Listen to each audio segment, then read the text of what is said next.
to kind of figure out like, how are we going to be able to keep it so whimsical? What's great though too, we skipped ahead in this interview. And I mean, obviously, the beginning of the interview is all a big downer because they are talking about all the dead people and the tragedy. But it felt like Jerry just got the interview onto a different wavelength, talking about the film and his wife and everything. Yeah. And then Corey brought it back, and that's why Jerry's reacting. He's like, I just did so much work to move on to something else. Jim and them is pop culture. I know why he's asking for that. Let's go to People.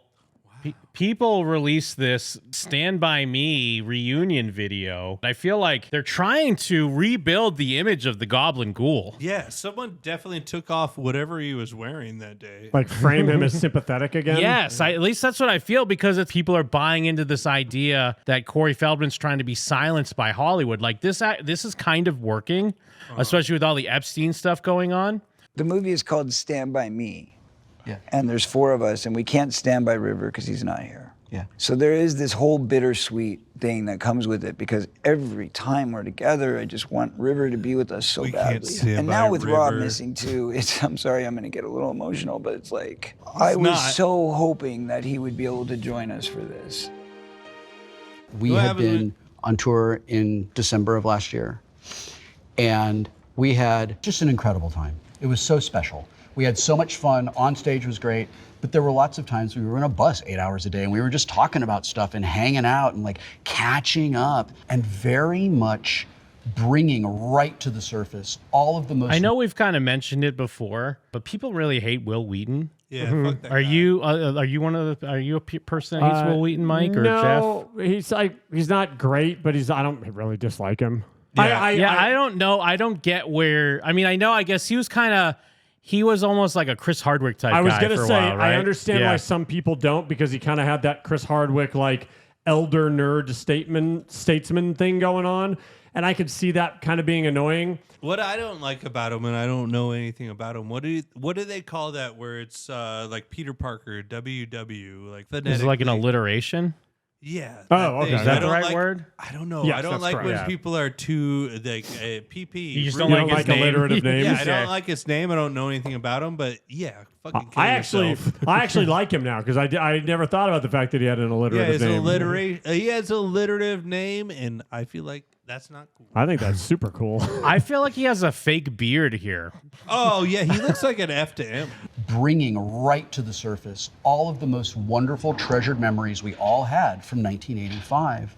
Now, I know this is it's kind of good that Rob died for their tour. I mean, right? Yes, in a weird way. Yes. Incredible. I don't mean to be I don't mean to be a cynical person. If you but look like, at it, just facts. Yes. Yeah. No one's happy about it. Yeah. But would this tour be less popular or more popular if Rob was alive? And I mean, it would be less popular. Yeah, it's a tour of people that need $125 every 2 days. Yeah. Like, woo. Well, and I mean, especially Corey's got to pay off that $100K to Adrian. Not Adrian. Fucking Courtney. Courtney. It also helps them in that, like, they obviously can't get Kiefer because Kiefer wouldn't want to be around. Yeah. But then now they can say the only other people that would be worth getting are dead. Yeah. So it legitimizes them three.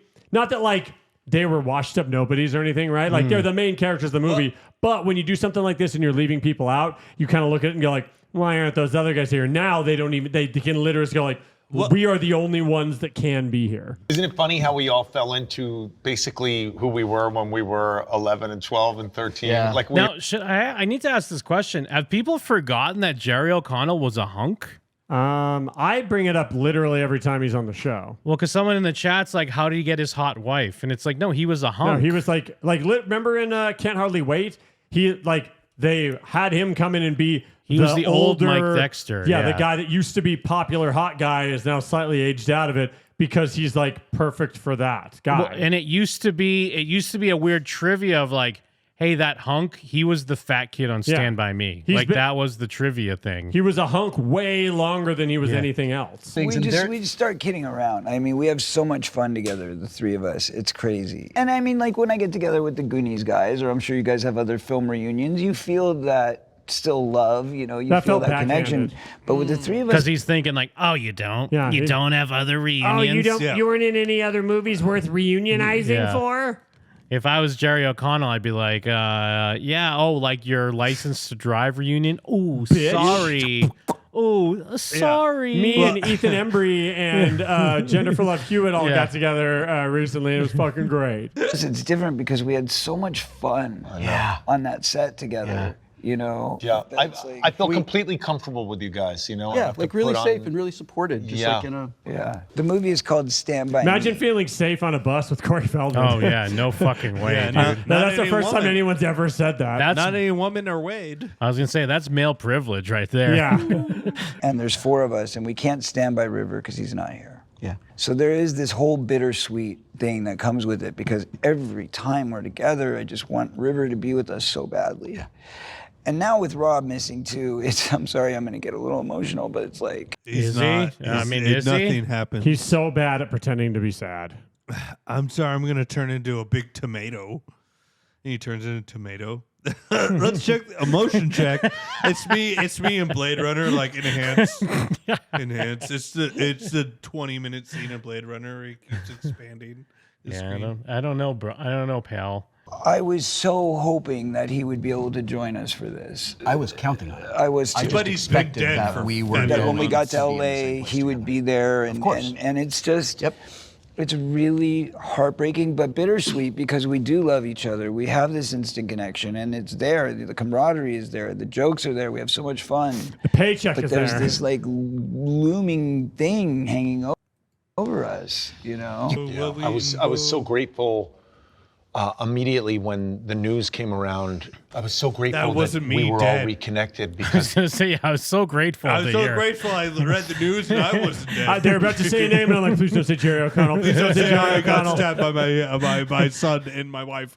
I was looking at my hands. I was making sure that I was really still here. we really helped each other out, especially those immediate moments when it was shocking. Yeah. Well, Shocking. people don't know this, but the 3 of us, Jerry and I have talked. Will and I have run into each other, and then we've all gotten together for the 25th anniversary. But beyond that, the 3 of us hadn't been in the same room or really expressed any kind of communication with each other since. And so, because of these screenings happening at the timing that they did, we just so happened to be like having this text conversation, this thread that we, Oh, is we he going to just tell the chime in story on where how he he predicted it? predicted. Yeah, he predicted that it was the Jerry's like, sun. no. As we watched the news unfold, I was actually the first one who said, I think it was his son. No. Good job, Corey. Tell your stupid fucking story. We were on a bus for 4 days with each other. Isn't it funny that they brought these 3 child actors into an abandoned warehouse to Yeah. talk about their dead director friend? Yeah. We shared a bathroom, Corey. Right. We shared. We don't tell those showered. stories. We don't tell those stories. No, but anyway, so we were on this text thread, and literally the moment that it happened, it was the first night of Hanukkah. I'm lighting my candles. I'm dealing with some personal issues at home, some very intense family issues. Adrian. And then Yeah, what was that? That was probably Jim and them related. It was probably like the streamathon. No, you know what it was? No, because it was in early December. So it was a combination of the Gospel of Adrian Sky flop and the release of Corey Feldman versus the World Oh documentary. my god. Flops full of Adrian Sky. that the 3 of us would just happen to have reconnected, that we're having this thread Right before, and as it turns out, dissecting it as it happens. Did we kill Rob we're Reiner? gonna. Turns out that we really needed each other in those days. No. Like I really needed you guys. Yeah. And that we Corey's had pissed. just before. Well, Corey's trying to do the thing where he forces a tear. Yeah, he's trying to be do sad. that Well, he thing. said a bunch of bullshit, and Will Wheaton summarized it in such a better way. Yeah, he's stealing his He's like, thunder. "Ugh." But that's why Corey's trying to one-up him with a tear. It was a real blessing. It was awful, but I am so It's like a brotherhood. It's like a brotherhood. Yeah. I'm so grateful that we have each other. Who River was, Plug who it up. Rob was, what they meant, how much they helped us, how much they. Corey Feldman versus the world. What the fuck was that? He's drunk. What the hell was that? No, I was saying that Jerry O'Connell is like promoting us. All right. My bad. No, I just heard you go rah rah rah rah. I thought it was a hang. I didn't know it was a proper episode. I mean, it's a little of both, but it was just funny because I heard you go rah rah rah rah. Corey Feldman versus the world. Well, the thing. They have to be part of it in a living body, you know, even if they can't physically be in the room, their presence will be felt, and we have to make sure of that. That's our, you know, personal obligation, our moral obligation to the moment. It's really emotional. The last time we were all together. Hold on. I can't let Jerry O'Connell's reaction, his head nod of like, it's so emotional. And again, I feel bad because I'm being cynical because on one hand, I want to believe so hard that, and it's probably there's truth to this, that it's just these guys are pretty bummed out that a friend of theirs or a guy they worked with died. Yes, and they're trying to rationalize it. It was a horrific tragedy in what had happened, and they are trying to rationalize it. But I can't get past the point that they have to also be slanging Stand By Me tour / VIP photo ops and poster signings. Yeah. Now, don't get me wrong. I mean, the show must go on. It's not like they whipped this tour together because they heard about the death. That would be sick, honestly, if it pulled up after. But still, like, well, hold on, let me see. I just like his reaction here. You know, our moral obligation to the moment. It's really emotional. The last time we were yes, I was like, Well, I mean, when Corey's saying nothing, what do you do? He's kind of mogging, too. He's kind of mogging after he hit us with the, it's really emotional. Wait, Corey or Jerry? No, Jerry. Look at Jerry. He's mogging you think right now. Corey's mogging? No. I don't think Corey's mogging. He's trying to face max right now because every interview is an opportunity for another job. That's what you think? That's what I know. That's your opinion? If I get a counter argument, I think he's just mogging. Is that an argument? I think he's just care maxing right now. Yeah, He cares the most. No, but he's actually no carry maxing. Look at him. You know, if you look at the similarity with the characters, me with the pain and suffering, Will with the isolation. Corey doesn't care what he's talking about or who he's in that room with. He is, as far as he's concerned, single spotlight overhead, and he's the only one in the room. Yes. It is because he has the pathos. Yeah. Jerry, obnoxious, funny, hysterical. never not funny. The funniest person in the room. Can't take a serious every beat. time. You know, and River was the pillar. Yeah. River was the serious one. All right. Anyways, we get it. Just these guys talking about their dead friend. Jesus, and we've tour. only been. Yeah, it's so long. Every time I was intimate with my wife, in my head, I wouldn't say it out loud because that would not be cool. But in my head, I was like, I can't believe I'm with Rebecca Romijn. I can't believe. What? How the fuck did they get to this? Only one way to find out, Jim. Set it back to 8 minutes and let's watch it raw. I think it's because of your wife. Yeah, exactly. Probably. My children are because of this movie. Are you saying Stan Baby got you laid? Beyond that, it got me a family, like more than laid. My wife is a supermodel, very famous actress. What we call an 11, okay? My wife, out of a crowded party, somehow picked me out, and I got her phone number. We started dating. More things happened. That's usually how kids come along, you know. We became very close. Every time I was intimate with my wife, in my head, I wouldn't say it out loud because that would not be cool. But in my head, I was like, I can't believe I'm with Rebecca Romijn. I can't believe this. Or maybe I'd have a private moment in a bathroom by myself, and I'd be like, I can't believe. And you didn't know that Rebecca she was doing Romijn the same thing? Is in this I can't other believe I'm room. with She's going, I can't believe I'm with Vern. I can't believe I'm with Vern. Ugh, way to make it weird, all he is. All three of yous? Yeah. All Will of Wheaton's yous? yes. Can we uninvite Will and Jerry from the Oscars, please? Just Corey, please. Just so Yeah, you know what? Let's do a switcheroo. Well, I like that Corey was like crying earlier. Now they're talking about sex, and Corey's like, ah. Yeah, Corey's like, great, yeah. Come on, Verno. Can't believe I'm with the fat kid from Stand By Me. I mean, I'm shocked Corey didn't try to make a joke like, she couldn't get with me, so Yes, she got yes. the silver medal. You know he's thinking it. Yeah. Or he's trying to find a spot to make Yes. that joke and maybe doesn't get there. You know that's definitely in the chamber. Yes, for yes. sure. This is great because now I want to imagine, when they are on the bus, what Corey and Jerry must be throwing zingers back and forth the whole time. Fucking Will's just cracking up, tears, can't stop laughing. Funniest Useless dudes as in the room. always, Will.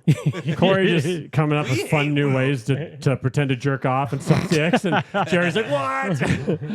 'Cause we know Corey's favorite type of joke. We've seen him on podcasts. We know his jokes. What's great though too is that Jerry can talk about meeting his wife, and his wife is a fan of Stand By Me. Like, what's Corey? It's time for an age check. How old was she? So I mean, we know she wasn't even alive when the movie came out, but to be fair, that's all right. I mean, how old is Rebecca Romaine though? Yes. So Rebecca Romaine is 28 years older than Adrian Skye. Jesus Christ. So she's like an age appropriate person for Jerry O'Connell to be married to. Yes. Interesting. That must disgust Corey. Gross. You know what? Jerry can't relate because his wife's older than him. Ooh. So Jerry just can't relate to Corey. Yeah, Corey has probably only had younger Well, wives. Jerry is Rebecca's Adrian. Yes, by like 2 years. Yeah. What about Will Wheaton? Who's his wife? So I bet you Rebecca has a sounder that's like, it's time for a Jerry O'Connell age check. How old's Jerry? Will Wheaton's wife is 56 years old. Ew. So how old is Will Wheaton? What? Why is it ooh? Will Wheaton also has an older wife, so neither of them can relate to this man. For a Will Wheaton age check. We got age-appropriate wives. Bow, bow, bow. Obama. Funniest But memories the of my life. problem is, to me, it's really hard to kind of figure out, like, how are we going to be able to keep it so whimsical? When there's That's this something Corey really heavy- cares about With is the the aura whimsy of staying death. alive. Corey's always concerned with the lack of whimsy. The reeking stench of murder. What's great though too, we skipped ahead in this interview, and I mean obviously the beginning of the interview is all a big downer because they are talking about all the dead people and the tragedy. But it felt like Jerry just got the interview onto a different wavelength, talking about the film and his wife and everything. Yeah. And then Corey brought it back, and that's why Jerry's reacting. Yeah. He's like, I just did so much work fixed it. to move on to something moved it else. to the I don't have any more whimsical- embarrassing stories. Fuck. when there's this heavy tone of grief and sadness around it. That delivery is the same when he's talking about the drummer quitting in the documentary, and he's like, all of these people who've bought tickets and made plane arrangements and flights all over the world to go to different venues, and fans who are sick and have like cancer and stuff, like. It's time to look at Corey's Twitter. so going back here to Corey's Twitter, this was actually, he was replying to Jerry O'Connell, Okay. who shared a picture of them all for People Magazine on that video we were watching. It's Jerry and two Make-A-Wish kids. Yeah. And Jerry said, thanks. And then Corey replied and said, wow, what a great shot. You really look like a supermodel, man. I totally see it now. I mean, the way Rebecca does, but not in a gay way. Shit, God, broken record. Just in an equal admiration club sort of way. Even though it's not equal, because I'm a short Jew with brown eyes, and you're 6'4" with blue eyes, and look like Superman. But yeah, we all look good. And then what? Is that Pinocchio emoji? I'm shocked he's self-deprecating. And saying short when like one of his biggest campaigns is to make sure people know he's not short. But you know why he's doing it? Because this is why. One of the first replies is, you stop all that, cry laughing emoji. Stop it right now. You're a mega hot short Jew and still taller than me. Not short, just shorter than some. Also, did you change your hair again? Nobody knows how tall I am, because Wiki is rigged. Wiki is rigged, along with IMDb. And even the I'm a premium member, blah, blah, won't allow me to fix my height. So for the record, my actual height is 5'8". However, I hear I will start shrinking in the next few decades. So I could hit 5'5" eventually, LOL. Is that the long game? Is the long That could game be the long to game. claim 5'8" until he's old enough to be like, oh, wow, I'm now 5'5" actually. Oh, yeah. How did this happen? I just got shorter. I'm 5'3". You'll still be taller than me. You can help me get stuff off the higher shelves, and I can tie your shoes.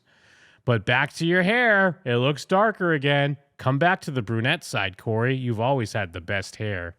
It's 50-50 bars now. I got some Oreo on my skull. Oof. What? 50-50 bars? What? Yeah. What? What? Yeah, what does he mean 50-50 bars?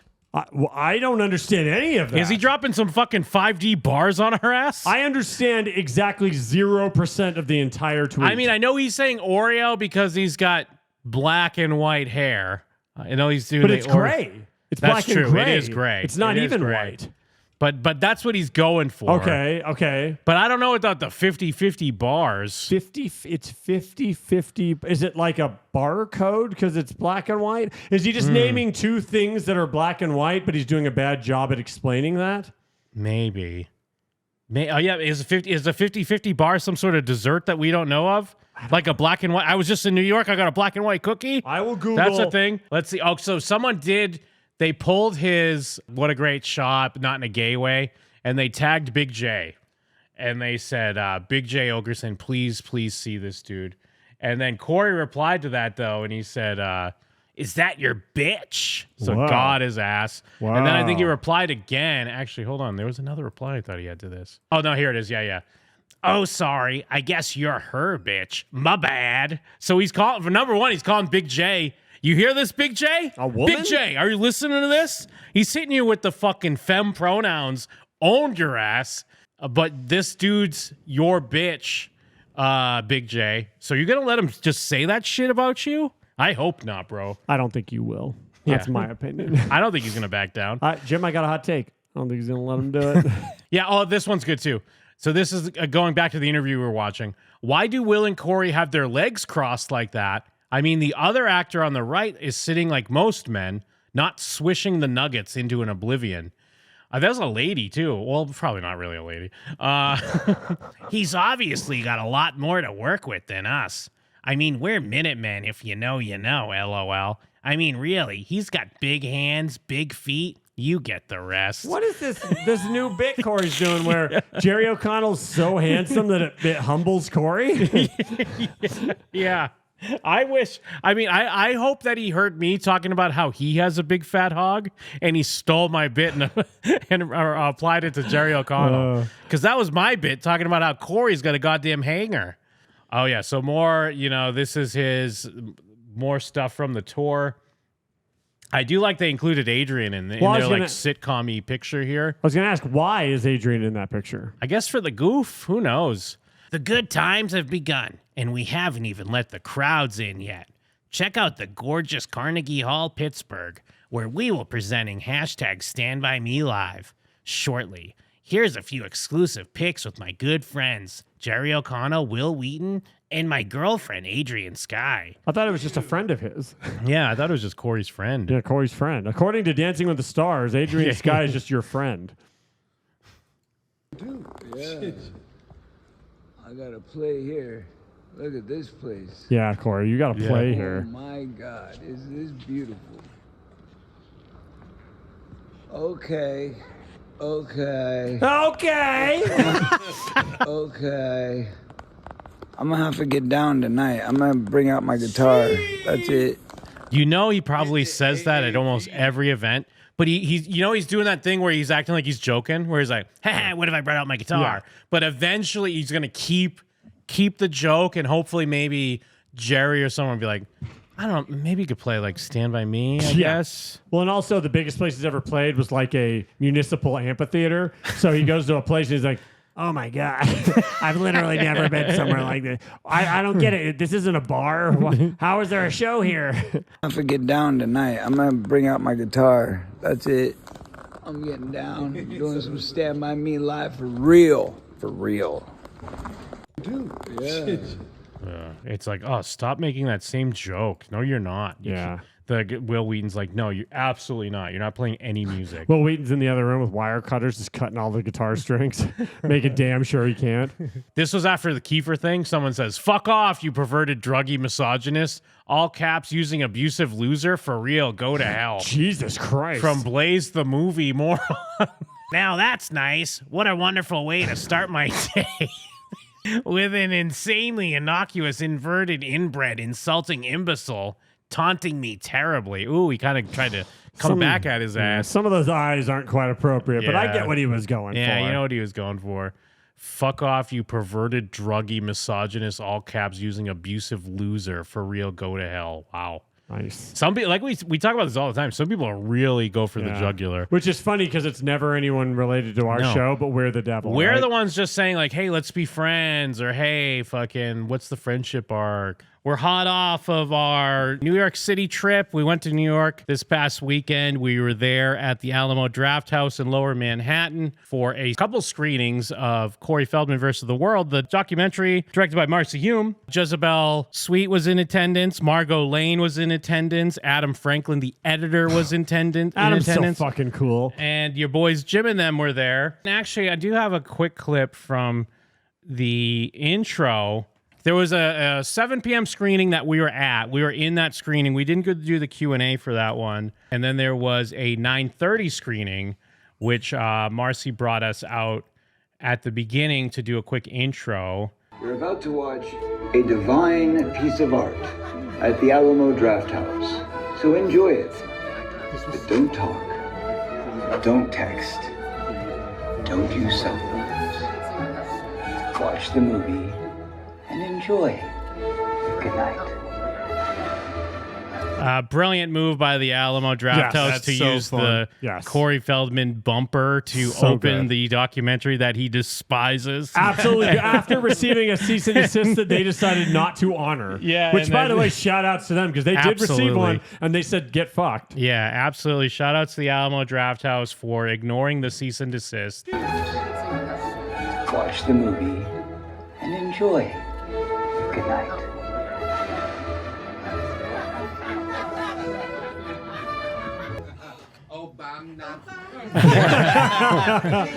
Come on, come stand with me. Hey, everybody. Hi, guys. Can you hear us? All right, we're going to keep this super short. Hi, my name is Marcy Hume. Oh my God, this is going to be amazing. Oh, there he is.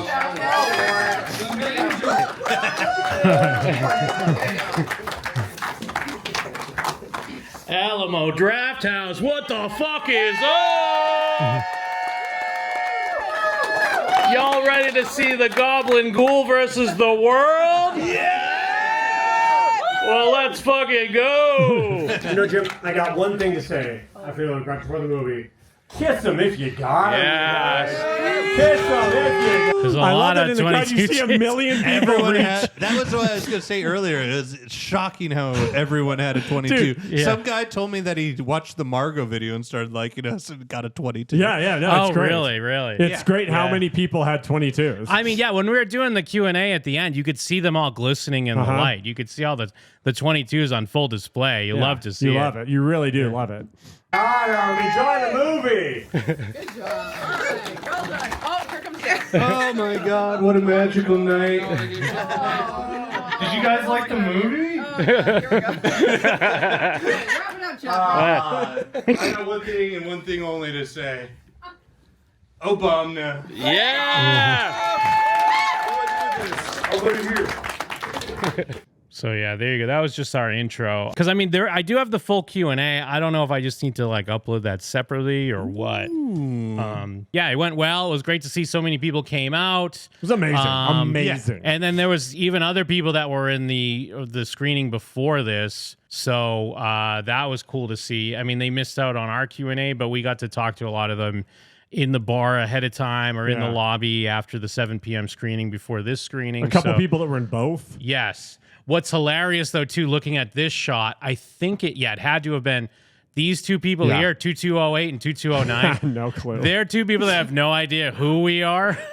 So, like, you could see when everyone's cheering, they're not doing anything. Yeah. And then when we started the Q&A, they were the ones that got up and just left. Got up and left. Mike started doing a joke. I didn't really notice it, but then I hear Marcy go, people are leaving. Like, you know, Marcy's just gonna be like, oh my God, what's happening? It wasn't people, Marcy. It was two people that didn't belong. This couple, it was one tunnel rat and his lady. Just the unlucky couple that wandered into the gym and them screening that had no idea what was going on. It's a great screenshot right here. Just a time capsule of guess who's Rick Lanise. Yeah, you'd never know. Yeah, you would never guess Rick Lanise. I heard everyone cheered when Margot first showed. Well, that's awesome to hear. Or everyone like cheered on the I'm trying to fucking help you, you stupid bitch. That's so funny to get a pop. Like those are great. So for Elvis on the right, 2209, do you think like when Margot walked in and everyone popped, he was like confused, he just like stood up and like was Pledge of Allegiance, he's like, I don't know what we're doing. It would be bizarre. Yeah. Imagine you walk into a movie just blind. a girl, it's like, hey,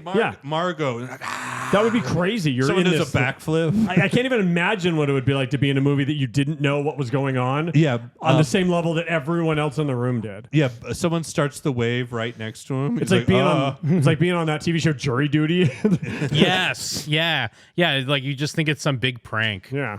Like everyone's pretending to like something that doesn't even exist. Yeah. I guess every time someone popped, he probably just popped up and went, yeah, maybe it was just a whole nightmare for them the whole time. Yeah. Well, I mean, what were there? They should have been at the first one. They were just like, oh, interesting. A Corey Feldman documentary. I'd like to see that. Sounds fun. Maybe they're new fans. Who knows? Yeah. Maybe they walked out just becoming big fans. Yeah, they're like, oh, a Corey Feldman doc. They get crowd killed like a hardcore show. So it just starts running over the audience. I took the oath for the truth of the booth. 22 burning like a permanent truth. If I die, put my face in the Oscars reel. It's the